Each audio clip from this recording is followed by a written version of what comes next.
yang kita nikmati nanti di hari kiamat.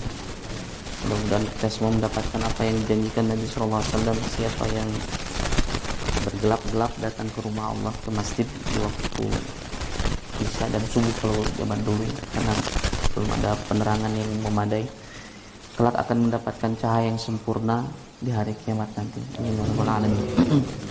Bapak Ibu rahimakumullah, melanjutkan bahasan kita tentang Minhajul Abidin, tahapan-tahapan menjadi hamba yang dicintai Allah Subhanahu wa taala.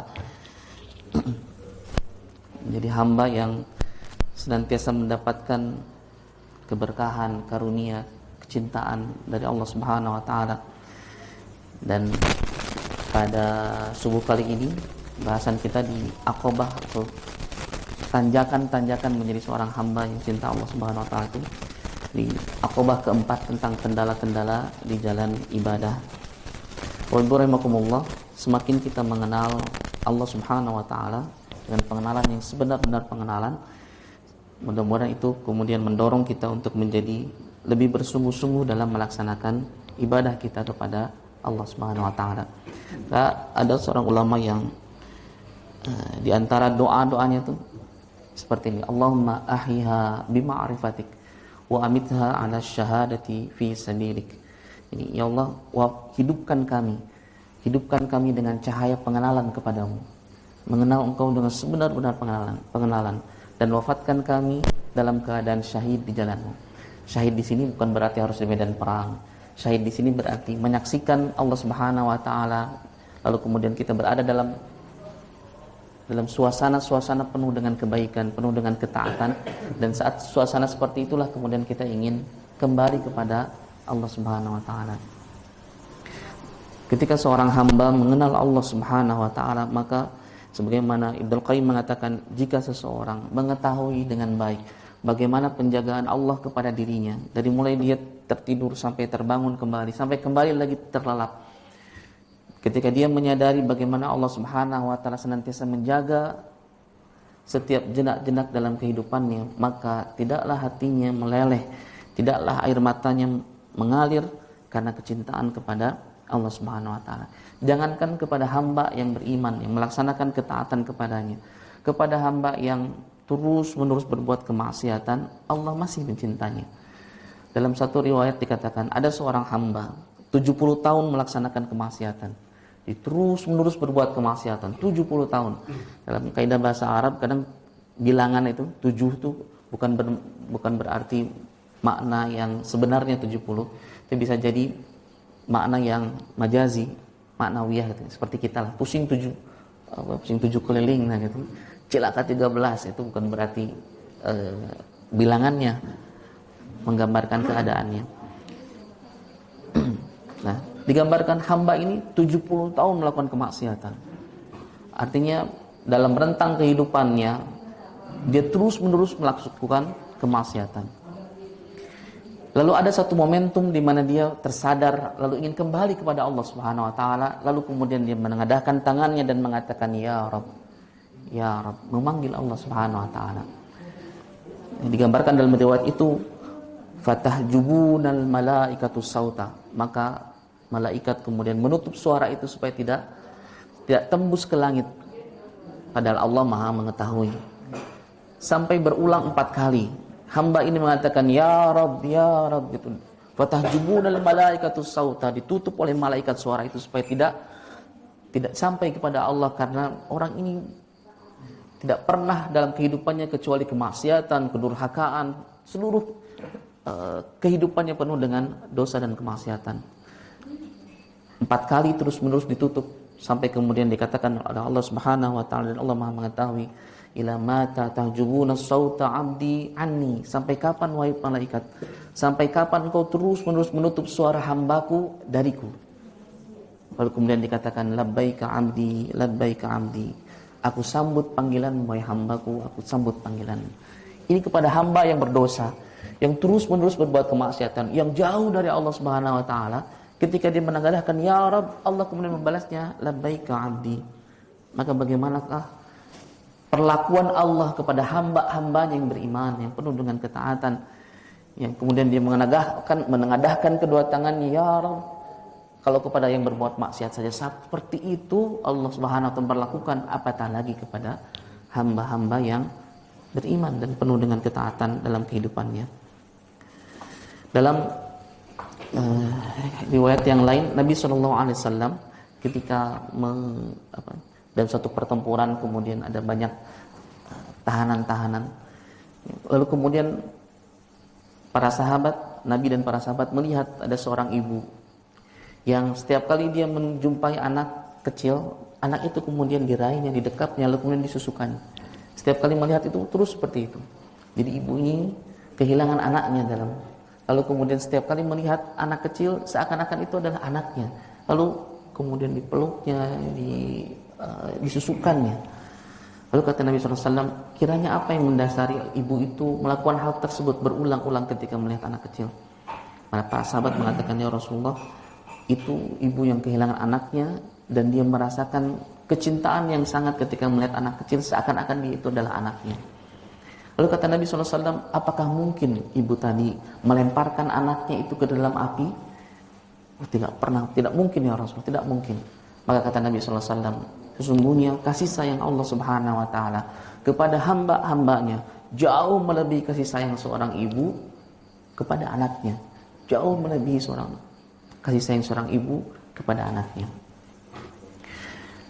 Bahkan ketika hamba itu terus-menerus berbuat dosa, dalam satu hadis qudsi Allah Subhanahu wa taala mengatakan, ya bani Adam, wahai anak-anak Adam, innaka ma da'autani wa rajautani, sepanjang engkau masih berdoa kepadaku, kata Allah, sepanjang engkau masih berharap kepadaku, ghafartu laka ala ma fika wala ubali, aku akan terus mengampunimu dan aku tidak peduli apapun yang kau lakukan. Ya bani Adam, law balaghat dhunuba ananas sama thumma astaghfartani ghafartu laka wala ubali. Wahai bani Adam, wahai anak Adam, kalau engkau datang kepadaku dengan dosa yang tingginya seluas atau tingginya sampai ke langit, tumpukan dosa-dosanya sampai tembus ke langit, tapi engkau datang kepadaku memohon ampun kepadaku, ghafartu laka wala ubali, kata Allah. Allah akan memberikan ampunan kepadamu, wala ubali, kata Allah, dan aku tidak peduli dengan itu. Tidak peduli dengan begitu banyaknya dosa yang dilakukan oleh anak Adam ketika dia datang meminta ampun kepada Allah. Ya bani Adam, wahai anak Adam, lau ataitani biqurabil ardil khataya, sekiranya engkau datang kepadaku dengan dosa sepenuh bumi, thumma laqitani wala tusyrik bi syai'an, kemudian engkau datang kepadaku dan engkau tidak menyekutukanku dengan sesuatu apapun, kemudian aku akan datang kepadamu, la ataituka biqarabil ardi biqarabiha maghfirah, aku datang kepadamu dengan ampunan yang jauh lebih besar dibanding itu. Ibu rahimakumullah, betapa Allah Subhanahu wa taala sangat mencintai hamba-hambanya, dan perasaan dicintai inilah yang kemudian harus hadir dalam hati kita, sehingga dalam kendala-kendala kita beribadah kepada Allah Subhanahu wa taala, halangan-halangannya bisa kita lewati dengan dada yang lapang, dengan semangat yang tinggi untuk tetap melaksanakan ibadah kepada Allah Subhanahu wa taala. Dan kata Imam Al-Ghazali dalam kendala-kendala tahapan keempat ini, aqabah keempat, kendala-kendala di jalan ibadah itu, yang pertama kata Imam Al-Ghazali, rezeki dan tuntutan hawa nafsu. Kegelisahan seorang hamba akan rezeki, tuntutan-tuntutan nafsu yang kemudian menggeser dia dari orientasi sebelumnya, orientasi dari beribadah kepada Allah Subhanahu wa taala, itulah yang kemudian menjadi kendala pertama seorang hamba melaksanakan ketenangan dalam ibadahnya.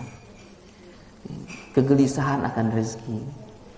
Dan kata Nabi SAW, jika seorang anak Adam diberikan emas penuh satu lembah emas, maka dia pasti akan mencari lembah emas yang kedua, dan tidak akan pernah selesai rasa haus akan dunia itu sampai kemudian mulutnya disumpal dengan tanah. Jadi ini salah satu bagian dari fitrah kita terhadap kebutuhan akan rezeki. keinginan kita untuk berada dalam kenikmatan rezeki yang banyak. Dan inilah fitrah. Seseorang mencari rezeki, kemudian menikmatinya, kemudian memproteksi kenikmatan itu supaya tidak keluar dari lingkungannya. Itu hal yang sangat fitrah. Tetapi kata Imam Al-Ghazali, jangan sampai kesibukan mencari rezeki, kegelisahan akan jaminan rezeki dari Allah Subhanahu wa taala itu lalu kemudian mempengaruhi ibadah kita kepada Allah. Kata Syekh Matawali Asy'arawi, jangan sekali-kali engkau niatkan beribadah kepadanya agar engkau diberi. Jangan sekali-kali diniatkan ibadah kepada Allah supaya Allah yang memberi kita. Jangan seperti itu, kata Matawali Asy'arawi. Luruskan niatmu, beribadahlah supaya Allah ridha kepadamu. Karena jika dia ridha kepadamu, kata Matawali Asy'arawi, dia akan mengejutkanmu dengan pemberiannya yang besar. Bahasanya begitu kalau Imam Matawali Asy'arawi. Jadi kita kemudian lurus ibadah kita hanya untuk mencari keridhaan Allah, Allah akan mengejutkan, bahasanya gitu ya, mengejutkan kita dengan pemberian yang besar. Pemberian yang besar. Wa ibu rahimakumullah, Imam Al-Ghazali dalam kendala yang pertama ini beliau menyarankan agar setiap pejalan ruhani, setiap mereka yang berjalan menuju Allah Subhanahu wa taala hendaknya memiliki bekal apa yang disebut dengan tawakal kepada Allah Subhanahu wa taala. Bekalan tawakal kepada Allah Subhanahu wa taala. Disebutkan di sini kata Nabi sallallahu alaihi wasallam, barang siapa yang ingin menjadi orang yang paling kuat, maka bertawakal kepada Allah. Siapa yang menjadi kuat, tawakal kepada Allah. Siapa yang menjadi paling mulia, takwa kepadanya. Dan siapa yang ingin menjadi orang yang paling kaya, kata Nabi, maka hendaklah dia mempercayai kekuasaan Allah daripada kekuasaan dirinya. Mempercayai kekayaan yang dimiliki Allah Subhanahu wa taala jauh lebih besar dibanding apa yang ada dalam genggaman tangannya. Tawakal berarti menyerahkan segala urusan kita kepada Allah Subhanahu wa taala. Pak Ibu rahimakumullah, kalau orang sudah menyerahkan urusannya, sebaiknya tidak ikut campur dengan urusan itu. Kalau dalam kehidupan di masyarakat misalnya, kalau Pak RW atau Pak RT sudah menyerahkan tugas ronda misalnya kepada salah seorang anggota masyarakatnya, maka tidak perlu Pak RW ini terus ikut mengawasi, ikut campur. Ada kekhawatiran tidak dilakukan dengan baik tugasnya, ada kekhawatiran nanti malah tidur, tidak ronda dan lain sebagainya. Ketika seorang menyerahkan urusannya, maka seharusnya yang menyerahkan urusan itu kemudian menjadi tenang. Ketika seorang hamba menyerahkan urusannya kepada Allah Subhanahu wa taala, seharusnya hamba itu kemudian menjadi lapang dadanya dan tubuhnya leluasa untuk melaksanakan ibadah. Kalau kita naik pesawat, Pak, kita nggak kenal dengan pilotnya, jarang ketemu langsung dengan pilotnya, tapi kita tenang dalam perjalanannya karena kita mengetahui bagaimana seorang pilot itu dengan kemampuan yang dimilikinya untuk menerbangkan pesawat. Padahal kita nggak kenal dalam perjalanan lewat udara. Maka apatah lagi dalam perjalanan kehidupan kita menyerahkan urusan kita kepada Allah Subhanahu wa taala supaya kita tenang dalam kehidupan kita. Wabil khusus tidak digelisahkan dengan hal seperti ini. Bapak Ibu rahimakumullah,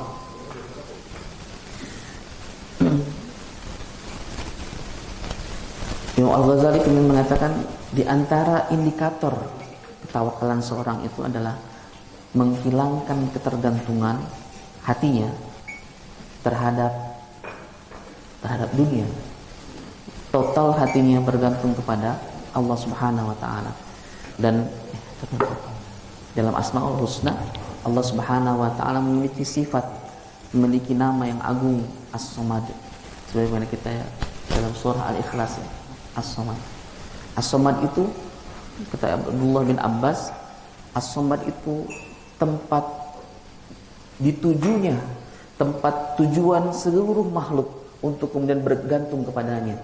Kenapa makhluk itu bergantung? Karena dia maha berilmu dan sempurna dengan keilmuannya. Dia maha perkasa dan sempurna keperkasaannya. Dia maha pengasih dan sempurna kepengasihannya, kedermawanannya. Jadi, Dia Allah yang maha berilmu dan sempurna keilmuannya. Tidak ada rongga, tidak ada celah sedikit pun, sehingga seluruh makhluk itu bergantung kepadanya. Demikian makna As-Samad yang kita baca dalam surah Al-Ikhlas itu, Allahu Samad. As-Samad, tempat bergantung seluruh makhluk. Maka seorang hamba yang penuh keyakinannya kepada Allah Subhanahu wa taala, tidak ada sedikit pun keraguan kepadanya. Ketika dia bergantung, bertawakal kepada Allah Subhanahu wa taala, maka totalitas hatinya bergantung kepadanya. Tapi bukan berarti menihilkan ikhtiar manusiawinya. Wa may yatawakkal 'ala Allah, sesiapa yang menyerahkan urusannya kepada Allah Subhanahu wa taala, fa huwa hasbuh, maka Allah akan mencukupinya. Allah akan mencukupinya. Hanya barangkali Bapak Ibu rahimakumullah, kadang hati bergantung kepada Allah dalam suasana rezeki lancar, rumah tangga harmonis, kondisi sehat walafiat, barangkali tidak sesulit ketika kita meyakini Allah Subhanahu wa taala tempat kita bergantung, tempat di mana seluruh harapan-harapan kita sandarkan kepadanya dalam kondisi yang berbeda. Rumah tangga sedang berada dalam konflik, di ujung perceraian misalnya, anak-anak sakit, sebagian ditangkap karena narkoba misalnya, kondisi tubuh pun rasa sakit berbilang-bulan bahkan tahun misalnya. Dalam suasana-suasana seperti itu dibutuhkan ekstra kerja keras untuk mempertahankan hati kita husnudzon billah, bersangka baik kepada Allah Subhanahu wa taala. Rahimakumullah, kendala pertama kata Imam Al-Ghazali seperti itu. Kendala kegelisahan akan rezeki dan tuntutan hawa nafsu. Maka solusinya adalah serahkan urusannya kepada Allah. Orang yang bertawakal, dia tidak akan pernah takut kekurangan rezeki, sebab dia yakin ketika meninggalkan tawakal, kata Imam Al-Ghazali ini, maka dia akan menemui bencana dan malapetaka yang besar. Bukankah Allah mengiringi penciptaan makhluk dengan rezeki? Allah yang menciptakan kita, Allah yang memberikan rezeki kepada kita. Allah, innallaha huwar razzaqu dzul quwwatil matin. Dialah Allah yang Maha pemberi rezeki, yang memiliki kekuatan lagi sangat kokoh.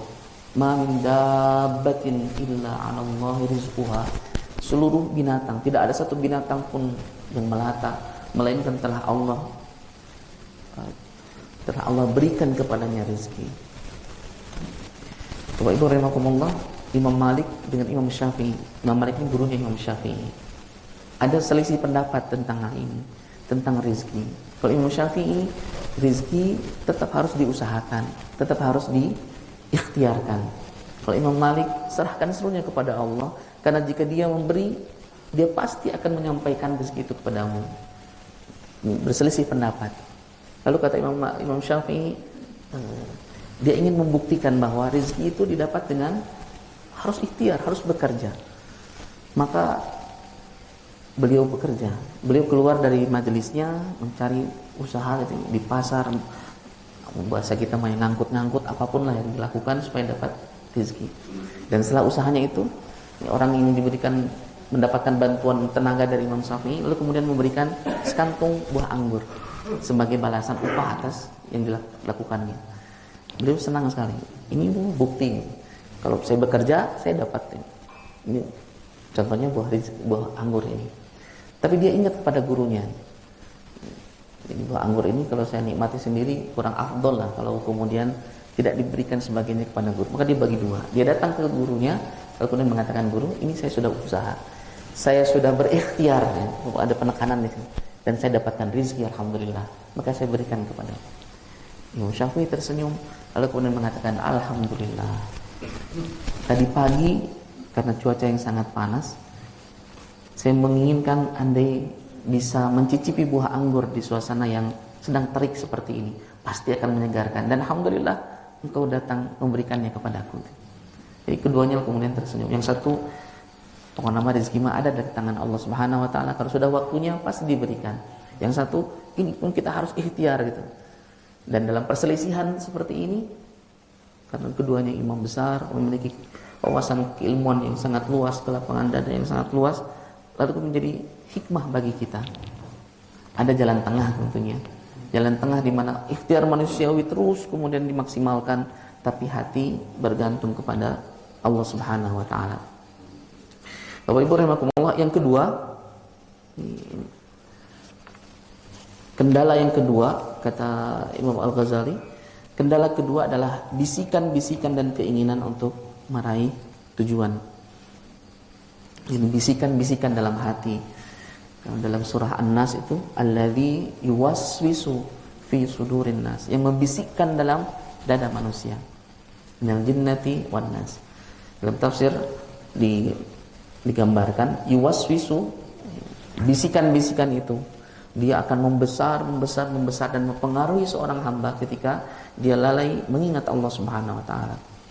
Bisikan-bisikan itu akan mengecil ketika dia menguatkan ibadahnya kepada Allah Subhanahu wa taala, dan itu terus-menerus berlaku sampai ketentuannya, maksudnya ketika dia sampai meninggal.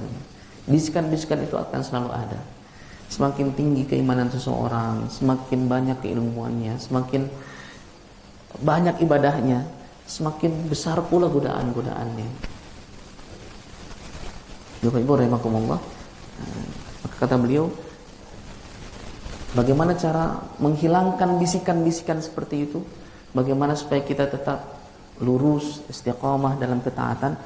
Maka beliau menyarankan at-tafwid. Tafwid itu menyerahkan diri kepada Allah Subhanahu wa taala. Kalau tadi hati bergantung, sebenarnya hampir mirip-mirip ini bahasanya itu. Hati bergantung pada Allah lewat tawakal. Kalau ini at-tafwid, menyerahkan urusan kita, menyerahkan diri kita kepada Allah Subhanahu wa taala. Karena kita tidak pernah tahu apakah yang diinginkan oleh kita itu pada akhirnya akan lebih mendekatkan kita kepada Allah atau malah menjauhkannya. Kita tidak pernah tahu dorongan-dorongan keinginan itu, apakah itu terbimbing dengan hidayah, dengan cahaya dari Allah Subhanahu wa taala, atau di ujungnya akan malah menjauhkan kita dari Allah. Ada salah seorang sahabat yang dia menginginkan ada perubahan dari keadaannya. Jadi dia sangat miskin sekali, sangat miskin. Lalu dia memberanikan diri kepada Nabi SAW, ya Rasulullah, doakan supaya saya bisa kaya, doakan saya bisa kaya. Kata Nabi SAW, bersabarlah. Karena tidak semua orang bisa tahan dengan godaan. Ada orang yang kalau diuji dengan kemiskinan, diuji dengan cobaan, dia tetap istiqomah dalam ketaatan. Rajin tilawahnya, terjaga sholat malamnya. Yang sunnah-sunnah itu dilaksanakan. Tapi ada yang kemudian diuji dengan kelebihan harta, dengan kenikmatan yang berlimpah, malah jadi lalai. Dan Nabi khawatir, dan Nabi tahu sih bagaimana karakter orang-orang itu. Misalnya ketika Abu Zar datang, ketika para sahabat mendapatkan amanah berupa menjadi gubernur di suatu tempat, mendapatkan jabatan-jabatan, Abu Zar ini datang kepada Nabi Rasulullah, berikan kepada saya jabatan. Kata Nabi, Abu Zar, jabatan itu akan menjadi penyebab kesedihan engkau di hari kiamat. Karena Nabi tahu dengan karakteristik atau karakter Abu Zar ini, tidak pernah beliau ditempatkan menjadi penguasa di suatu daerah. Kalau Ibu rahimahullah, demikian pula dengan sahabat ini. Dia minta kepada Nabi, kata Nabi, sabarlah. Ini terus-terusan nih, hampir tiap hari kalau dia ikut jemaah salat Nabi, dia sempatkan pada Nabi Rasulullah, doakan saya supaya bisa kaya. Maka kemudian kata Nabi SAW, orang ini dihadiahi seekor kambing yang sedang hamil. Didoakan oleh Nabi, kemudian diberikan. Ibu rahimakumullah, ini doa Nabi makbul nih. Jadi kambingnya kemudian beranak pinak banyak sekali. Dan dia menjadi sibuk untuk mengurus ternak-ternaknya. Biasanya sebelum azan sudah ada di masjid. Ini mah pas baru iqomah baru datang. Kesini saking banyaknya, akhirnya sholatnya jadi telat datang. Semakin banyak lagi, sudah jarang lagi datang ke majelis Nabi SAW. Ketika datang waktunya untuk memberikan zakat, kemudian Nabi menyuruh orang untuk mengambil haknya, mengambil zakatnya. Orang ini mengatakan, ini sebetulnya usaha saya. Ada perubahan ini. Ada perubahan. Maka Salah seorang ulama mengatakan, kenikmatan yang menjauhkanmu dari Allah Subhanahu wa taala sesungguhnya itu adalah bagian dari istidraj Allah kepada hambanya. Nauzubillah min dzalik. Dalam surah Al-Mu'min ayat 44 dan 45, di sini digambarkan bagaimana seorang hamba yang menyerahkan urusannya kepada Allah. Kalimatnya begini, wa ufawwidhu amri ilallah innallaha basirun bil ibad. Dan aku serahkan seluruh urusanku kepada Allah, dan Allah Maha melihat hamba-hambanya. Wa ufawwidhu amri ilallah. Ketika kita merasa urusan yang sedang kita tangani ini dikhawatiri akan adanya tipu daya dari orang yang dimana kita berinteraksi dengannya, ada kekhawatiran seperti itu, kalimat ini menenangkan kita. Wa fawwidhu amri ilallah. Aku serahkan seluruh urusanku kepada Allah Subhanahu wa taala. Kalimat berikutnya, ketika seorang hamba sudah menyerahkan urusannya kepada Allah, kalimatnya wa fawwidhu amri ilallah innallaha basirun bil ibad. Fawaqahu Allahu sayyi'ati ma amilu wa haqa bi ali fir'aun su'al azab. Maka Allah memeliharanya dari seluruh tipu daya mereka, dan Fir'aun dan seluruh pendukung-pendukungnya diberikan azab yang sangat keras. Ketika seorang menyerahkan seluruh urusannya kepada Allah, jaminan darinya dari Allah Subhanahu wa taala, ayat 45-nya itu, fawaqahu Allahu sayyi'ati ma amilu. Allah kemudian jaga orang ini dari segala yang dikhawatirkan olehnya, dari segala tipu daya orang-orang terhadapnya. Menyerahkan segala urusan kita kepada Allah Subhanahu wa taala. Menurut apa istilahnya? Menghilangkan rasa berdaya. Rasa berdaya itu di mana kita merasa bisa untuk menyelesaikan permasalahan ini. Maksudnya itu supaya kita tidak merasa yakin dengan kemampuan kita lalu kemudian menomorduakan kekuasaan dari Allah Subhanahu wa taala. Menyerahkan diri kita kepada Allah Subhanahu wa taala. Bapak Ibu rahimakumullah. Yang ketiga, agak cepat nih. Yang ketiga, kendala-kendala dalam ibadah kepada seorang hamba kepada Allah Subhanahu wa taala, kata Imam Al-Ghazali, adalah keyakinan akan qadha dan berbagai problematikanya. Keyakinan akan takdir dan keputusan Allah Subhanahu wa taala atas kehidupan seorang hamba. Maka bagaimana untuk menenangkan hati dan kemudian ridha terhadap takdir ini? Tidak ada jalan lain kecuali ridha kepada ketentuannya. Maka Nabi mengajarkan kepada kita, Allahumma inna nas'aluka ridha ba'dal qadha. Ya Allah, aku mohon kepadamu keridhaan ba'dal qadha, atas apapun yang telah Kau putuskan dalam kehidupanku. Mohon pada Allah ridha kepada apa yang sudah Allah tetapkan dalam kehidupan kita, apa yang sudah Allah gariskan dalam kehidupan kita. Jika kita misalnya rajin ibadah tapi rezeki itu terasa sempit, anak-anak gampang sakit-sakitan, dapat uang keluar lagi, terima kasih lagi ke yang lain. Seperti itu terus, sementara ada yang ini teh jarang ke masjid, jarang dilihat dalam majelis taklim, tapi banyak rezekinya teh, sehat-sehat anaknya, rumah tangganya harum dan lain sebagainya. Maka seorang hamba tidak kemudian mempertanyakan hal seperti ini kepada Allah. Ya Allah, kenapa? Karena pertanyaan itu membuat dia tidak mempercayai kebaikan atas keputusan yang telah Allah tetapkan dalam kehidupannya.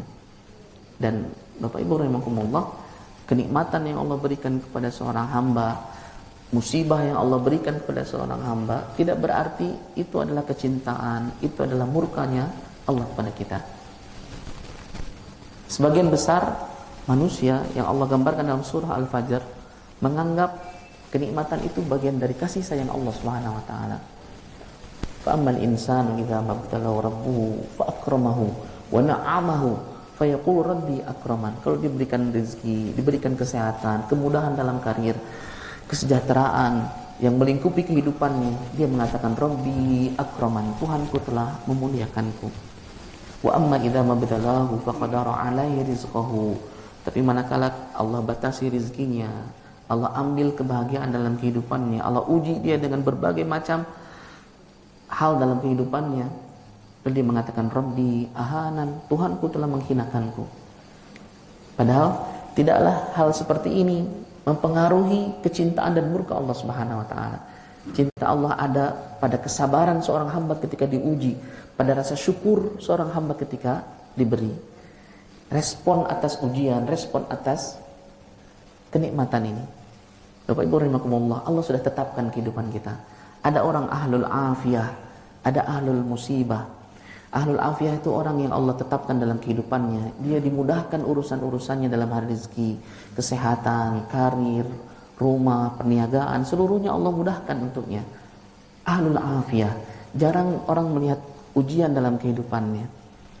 Tapi kalau dia bersyukur atas itu hal-hal yang terbaik tentunya. Tapi ada orang yang ahlul musibah, ini orang ini akrab dengan musibah teh. Belum selesai ujian ini, datang ujian yang lainnya. Baru ngarenghap sebentar atas ujian yang dirasakannya, datang lagi ujian ini, datang lagi, terus seperti itu. Kalau dia sabar, kata Nabi sallallahu alaihi wasallam, Allah Subhanahu wa taala kelak di akhirat. Ini dua-dua orang ini, yang satu syukuran, yang satu sabar, dua-duanya masuk surga. Tapi surganya berbeda. Untuk ahlul musibah, Allah Subhanahu wa taala memberikan 3 keutamaan yang tidak Allah berikan kepada ahlul afiyah kelak nanti di akhirat. Yang pertama, Allah berikan al-quwwah. Quwwah itu kekuatan sebagaimana sebagai ganti dari Allah berikan kelemahan dalam kehidupannya. Ada orang Pak yang diuji dengan rasa sakit, stroke misalnya, tahunan gitu ya, stroke. Dia sabar, Allah berikan al-quwwah kelak nanti. Kekuatan sebagai ganti ketika Allah memberikan kelemahannya di dunia. Yang kedua, jalan surga. Yang ketiga, ketinggian derajat di surga. Sampai orang-orang di surga itu kemudian mendongakkan wajah mereka melihat ketinggian derajat yang Allah berikan kepada ahlul musibah ini. Sampai di antara mereka mengatakan, ya Allah, kalau seperti ini yang kau berikan kepada orang-orang yang kau uji di dunia, maka kembalikan kami ke dunia. Berikan kepada kami ujian-ujian yang dengan itu kami bisa bersabar. Lalu kemudian kami mendapatkan apa yang telah Engkau janjikan. Bapak Ibu rahimakumullah, ridha terhadap ketentuan dari Allah Subhanahu wa taala. Dalam satu hadis dikatakan cukup keras Allah Subhanahu wa taala mengatakan, "Malam yarda biqada'i." Sesiapa yang tidak ridha atas keputusanku, ketentuanku. Malam yasbir ala bala'i, sesiapa yang tidak sabar atas ujian yang aku berikan kepadanya. Malam yashkur ala ni'mai, siapa yang tidak nikmati, siapa yang tidak bersyukur atas kenikmatan, tidak mau bersyukur atas kenikmatan yang aku berikan kepadanya, maka silakan dia cari Tuhan selain aku. Ya, tidak dicoret lah namanya dari kartu keluarga ini. Siapa yang tidak ridho atas ketentuanku, tidak sabar atas ujian yang kuberikan, silakan cari Tuhan selain aku. Keras sekali Allah Subhanahu wa taala dalam hal seperti ini. Maka kata Imam Al-Ghazali, kalau seseorang mengadukan urusannya kepada orang lain, kepada sahabatnya kah, kepada pasangannya kah, maka seakan-akan orang itu mengadukan yang Maha Pengasih kepada orang yang belum tentu mengasihi dia. Seakan-akan. Jadi kalau ada orang yang kan sok aya Pak ya, keluh kesah kehidupan nak kiwai hirup teh gitu. Keluh kesah orang ini seperti itu. Kalau ketemu orang padahal baru kenal udah curhat masalah kehidupan itu. Saya mau begini, saya begini gitu. Bapak Ibu rahimakumullah, Nabi ayahanda Nabi Yusuf ini yang diuji dengan kehilangan orang yang dicintainya, Yusuf, kemudian adik Nabi Yusuf alaihissalam, sampai karena seringnya dia menangis sampai buta ya matanya tuh, saking banyaknya menangis. Lalu kemudian dalam surah Yusuf itu di antara doa beliau itu kepada Allah Subhanahu wa taala, Allahumma inni ashku bathi wa huzni ilaika ila Allah. Aku serahkan kesedihanku, aku serahkan kegelisahanku Aku serahkan seluruh yang aku derita ini, yang aku rasakan ini, kepedihan ini kepadamu ya Allah.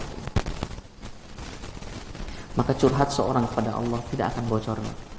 Kalau kita curhat ke tetangga pagi-pagi, kadang siang sudah jadi rahasia di RW ini. Sebut saja dia mawar, dia tuh begini. Bapak Ibu rahimakumullah, curhat kepada Allah Subhanahu wa taala.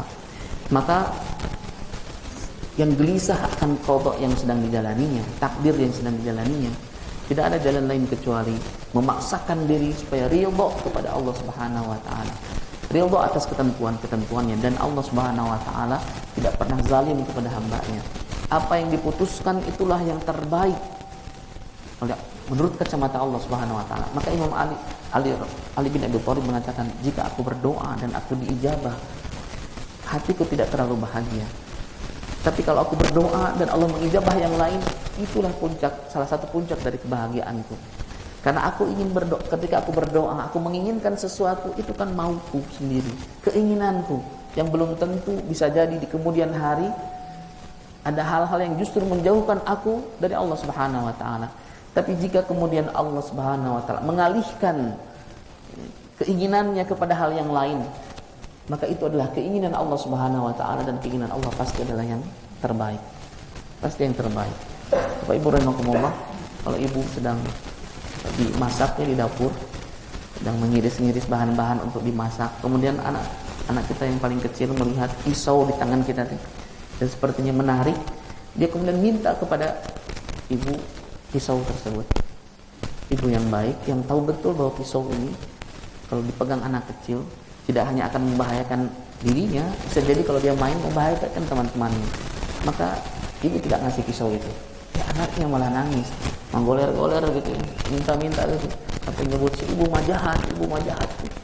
Tapi ibu mengalihkan itu supaya perhatiannya kepada pisau itu teralihkan sedikit demi sedikit. Pakai yang lain.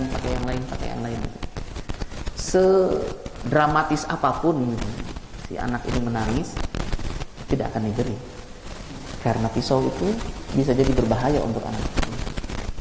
Bapak Ibu rahimakumullah, bisa jadi keimanan kita kepada Allah Subhanahu wa taala bisa jadi seperti anak kecil ini. Kita merengek-rengek kepada Allah Subhanahu wa taala atas ujian yang kita rasakan, dan meminta kepada Allah sampai berurai air mata karena kepedihan yang kita rasakan.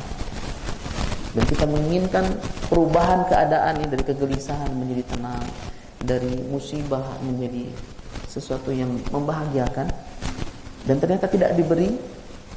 Bisa jadi kita marah kepada Allah Subhanahu wa taala. Bisa jadi kita kemudian, kenapa ya Allah? Kenapa semakin saya meminta yang A malah diberi yang B, malah diberi yang C, malah diberi yang lain. Padahal bisa jadi yang Allah Subhanahu wa taala berikan adalah itu yang sedang kita butuhkan. Sesederhana keinginan itu supaya menyelaraskan dengan keinginan Allah Subhanahu wa taala, barangkali kita bisa mengambil pelajaran dari hadis qudsi di mana Allah Subhanahu wa taala mengatakan, wahai hambaku, aku punya keinginan dan engkau pun memiliki keinginan. Yang pasti terjadi adalah keinginanku. Kata Allah, aku punya keinginan, engkau pun punya keinginan, dan yang pasti terjadi adalah keinginanku. Sesiapa yang berusaha mengikuti apapun yang aku inginkan, kata Allah, sesiapa yang berusaha mengikuti apa yang aku inginkan, akan aku berikan kepadanya apapun yang menjadi keinginannya. Tapi siapa yang tidak mau mengikuti apa yang aku inginkan, akan aku lelahkan dia untuk mendapatkan apa yang diinginkannya, sebatas apa yang telah Allah takdirkan untuknya. Kalau Ibu rahimahullah, ini kayak kata Imam Muhammad Sya'rawi tadi, beribadah kepada Allah supaya Allah ridha kepada kita, bukan supaya kita diberi. Hatta kita sedang berada dalam ujian, hatta kita sedang membutuhkan ini, yang kita berhutang misalnya, yang uang tabungan sudah menipis, yang cash pun sudah menipis, sementara yang nagih terus datang ke rumah misalnya. Tapi tidak kemudian kita meniatkan ibadah itu untuk ya Allah, nawaitu sholat tahajud lil punah hutang gitu, supaya hutangnya lunas. Tidak begitu. Serahkan seluruhnya kepada Allah, biarkan Allah menentukan yang terbaik untuk kita. mencari ridhonya, sesuaikan dengan keinginannya. Nanti kata Allah Sya'rul, engkau akan terkejut dengan pemberian yang besar. Ibu rahimahumullah, kata Imam Al-Ghazali, apa definisi ridho terhadap takdir? Apa definisi ridho terhadap takdir? Kata beliau, definisi ridho terhadap takdir adalah meninggalkan ketidakikhlasan. Maksud ketidakikhlasan itu berarti menghendaki sesuatu yang bukan takdir Allah, meyakini sesuatu yang lebih utama dari apa yang sudah Allah tentukan untuknya, meyakini ada hal yang lebih utama dibanding apa yang sudah Allah berikan kepadanya. Kalau anak kita misalnya Pak, ujian ke perguruan tinggi misalnya, dia ingin ke ITB misalnya, lalu dia ada pilihan pertama, pilihan kedua gitu, lalu kemudian dia fokus ibadah, kemudian banyak berdoa, ya Allah ingin masuk ITB, lalu kemudian tidak terima ITB itu, malah ke IPB misalnya, beda huruf tengahnya saja misalnya, masuk ke sana, lalu kemudian dia nggak ikhlas nih, karena dia yakin kalau saya masuk ITB ini masa depan saya begini gitu. Nah, meninggalkan ketidakikhlasan karena dia merasa tahu masa depannya gitu dibanding yang menciptakannya.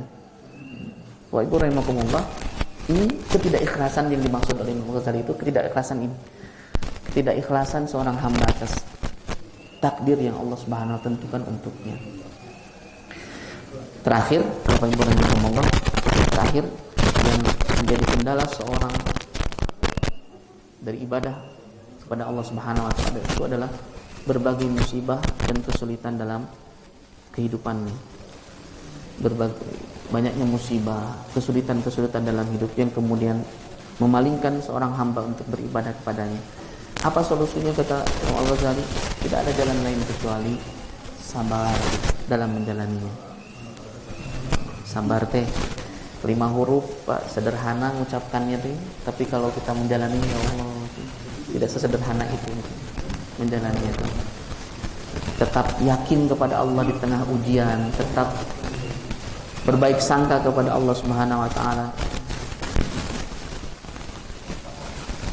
Bukan hal yang sederhana.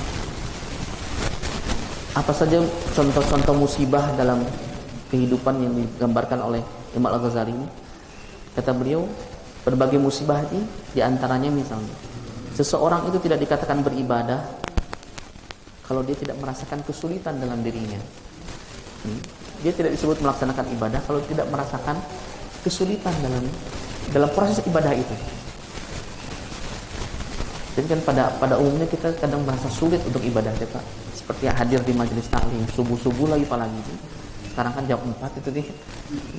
Kan sulit kita untuk melakukan itu. Membaca Al-Qur'an, sholat malam, berinfak, sedekah dan lain sebagainya. Ada kesulitan yang ditimbulkan oleh hawa nafsu ketika kita melaksanakan ibadah. Yang kedua, dunia dengan segala bentuk cobaan-cobaan yang ada di dalamnya. Dan ini adalah memang dunia mah tempat ujian, Pak. Bukan tempat kita meraih hasilnya. Dunia tempat beramal, bukan tempat nanti dihisab. Tempat beramal, tempat ujian. Dari mulai bayi sampai nanti kita meninggal, slot-slot ujian dalam kehidupan kita itu demikian banyak. Tidak ada orang yang tertawa di sepanjang hidupnya, sebagaimana juga tidak ada orang yang terus-terusan menangis sepanjang kehidupannya. Dan kata beliau, para penempuh jalan akhirat lebih banyak ditimpa cobaan dan musibah.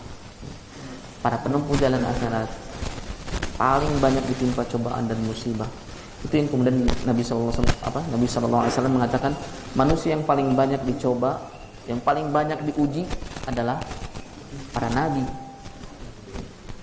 Kemudian para ulama yang mengikutinya, lantas pengikutnya, lantas generasi setelahnya. Kekasih Allah Subhanahu wa taala, nabi itu dijamin surga, tapi kehidupannya penuh dengan ujian-ujian. Ketika awal dakwah di Mekah, banyak sekali ujian-ujian. Diusir dari kampung halaman, diboikot secara ekonomi maupun sosial, diancam untuk dibunuh, sampai kemudian Nabi hijrah.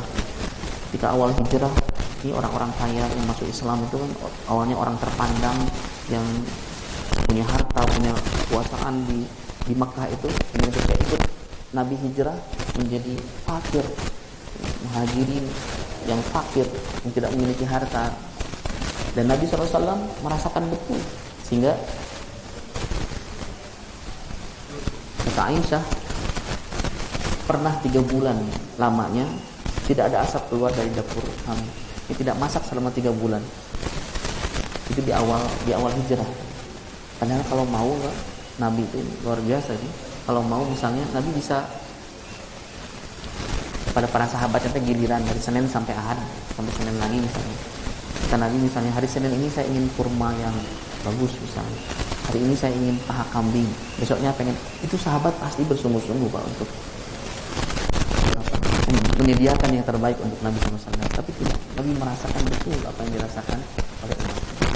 Dalam At-Taubah 108 ayat terakhir surat At-Taubah ini, laqad ja'akum rasulun min anfusikum azizun 'alaihi ma 'anittum harisun 'alaikum bil mu'minina raufur rahim.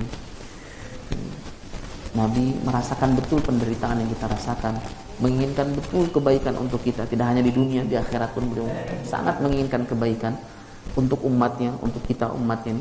Bahkan ketika nanti di akhirat orang yang pertama kali masuk surga, orang yang pertama kali masuk surga itu Nabi SAW. Tapi masih juga Nabi bertanya, aina ummati, aina ummati, di mana umatku, di mana umatku. Ketika sahabat bertanya, ya Rasulullah, kapan kami bisa menemui engkau di akhirat nanti? Nabi tidak bilang di surga, karena kalau Nabi bilang di surga, surganya dengan kita jauh berbeda tingkatannya. Tapi Nabi mengatakan, kelak umatku akan menjumpaiku di telagaku. Apa yang dilakukan Nabi di telaga? Memberi minum umatnya dari air di telaga tersebut, memberikan minum, memberikan pelayanan kepada kita umatnya. Bapak Ibu rahimakumullah, 4 hal ini barangkali yang menjadi kendala-kendala dari ibadah seorang kepada Allah Subhanahu wa taala. Dan Imam Al-Ghazali memberikan kepada kita tips-tips untuk melewati halangan-halangan ini, sehingga kita bisa bersungguh-sungguh memusatkan pikiran kita, hati kita, orientasi kehidupan kita hanya kepada Allah Subhanahu wa taala. Demikian barangkali yang bisa disampaikan, lebih dan kurangnya mohon maaf. Barangkali kalau ada yang ingin ditambahkan, fadhal masykuran. Allah a'lam bishawab.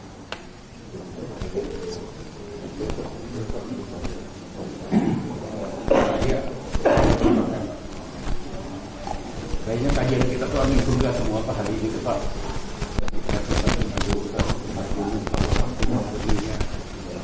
Rezeki dengan tidak terduga ternyata sudah nyampe.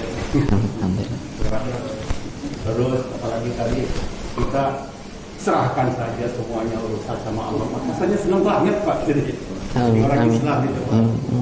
Ini yang setelah saya memperhatikan saya ada sesuatu yang kita lupakan,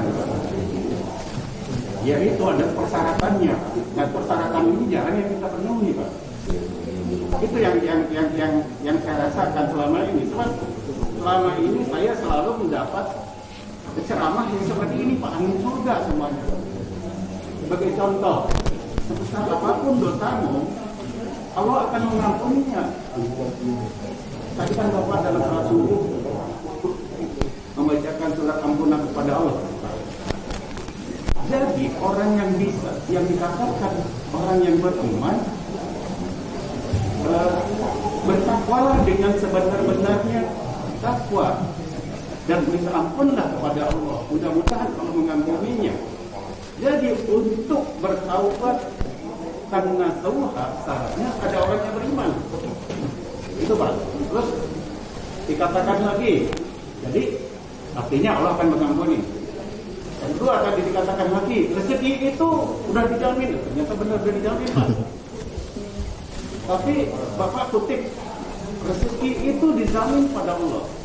Lihatlah binatang yang melata, dia akan dijamin rezekinya. Kenapa Allah mengatakan ada kata melata di sana Pak? Melata artinya bergerak kan Pak? Kenapa Allah tidak mengatakan bahwa semua rezeki binatang itu dijamin? Jadi kita harus pandai memanai kata melata tadi, Pak. Kemudian Pak, saya belum dapat hidayah, Pak, sehingga saya ke Mekah walaupun harta saya banyak. Dia tidak tahu apa syarat untuk dapat hidayah. Kan untuk dapat hidayah itu punya keinginan. Sama hal juga dengan saya bertawakal, serahkan kepada Allah. Dia tidak tahu syaratnya bertawakal. Ya itu lakukan perbuatan baik seperti Dia kata sibuk terus gitu, tapi kemudian menjauh dari Allah Subhanahu wa taala. Allah tidak mau lagi berinteraksi dengan seperti itu. Itu rasa khauf, ada rasa harapan, kita sekedar seimbang nanti Pak. Seimbang. Seperti itu.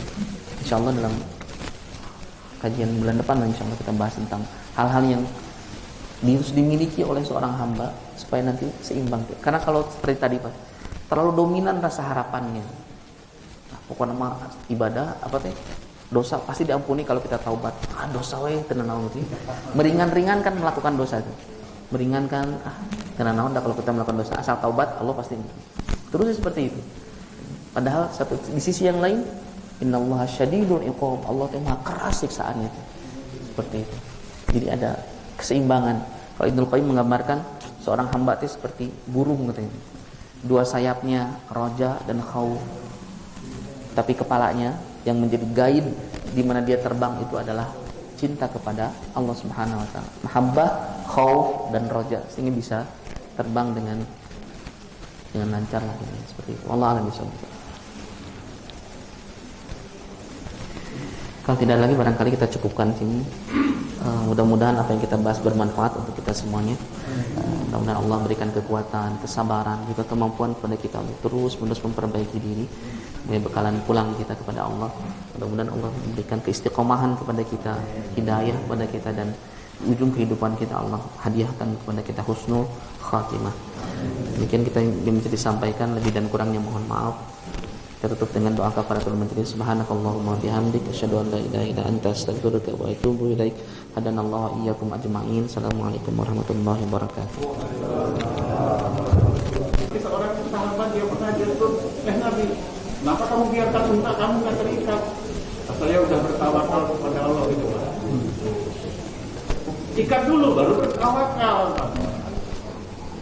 Jadi inilah yang mungkin yang saya rasakan Pak ya. Karena ceramah-ceramah ini sebenarnya ahli surga, tapi kita kurang memahami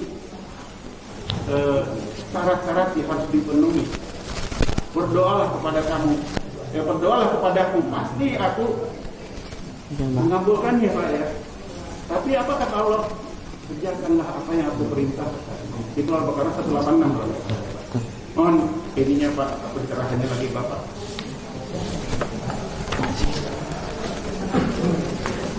Iya. Nah, itu. Sekedap. Nah.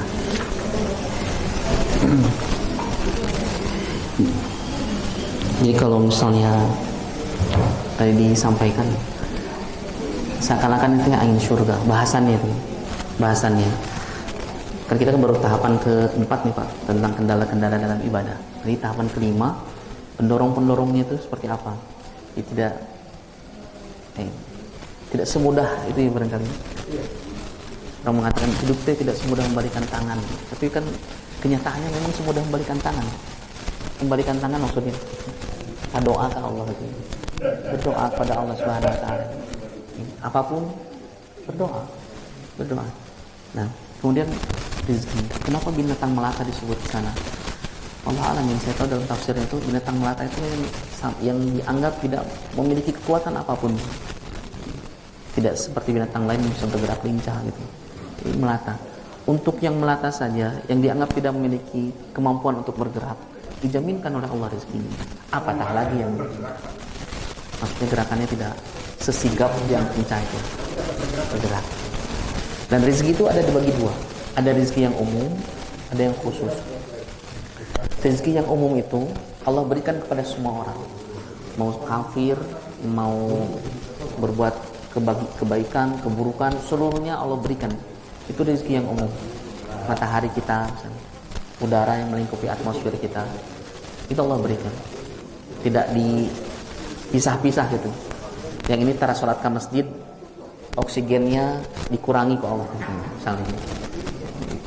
Lu ngapain gitu misalnya. Tidak begitu. Matahari Allah berikan seperti itu.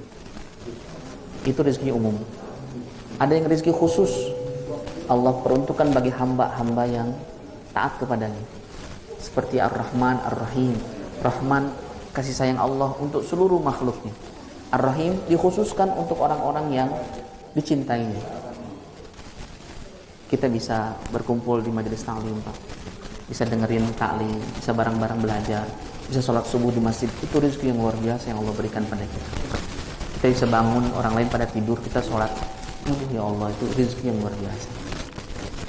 Kita bisa baca Al-Quran beberapa lembar dalam sehari misalnya. Itu rezeki yang khusus Allah berikan pada kita.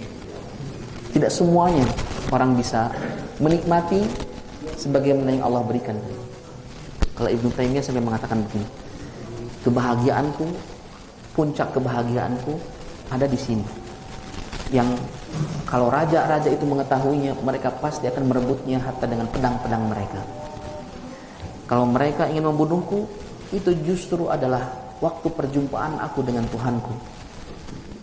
Yang dirindukan, yang dicintai, yang dinanti-nanti perjumpaan itu. Kalau mereka mengusirku, itu adalah bagian dari rihlah di bumi Tuhanku. Kalau mereka mengurungku, itu adalah khalwat, berduaan dengan kekasihku, Allah Subhanahu wa taala. Bapak Ibu rahimakumullah, benar tadi yang disampaikan.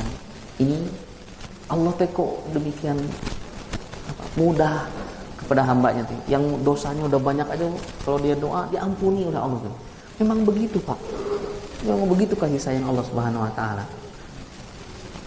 Kalau mau adil nih, adil dalam arti takaran-takaran, kita main takaran-takaran gitu. Kalau mau adil nih, Pak. Dalam satu riwayat Nabi mengatakan gini, ada orang yang beribadah selama 500 tahun. Ibadah terus nih, 500 tahun.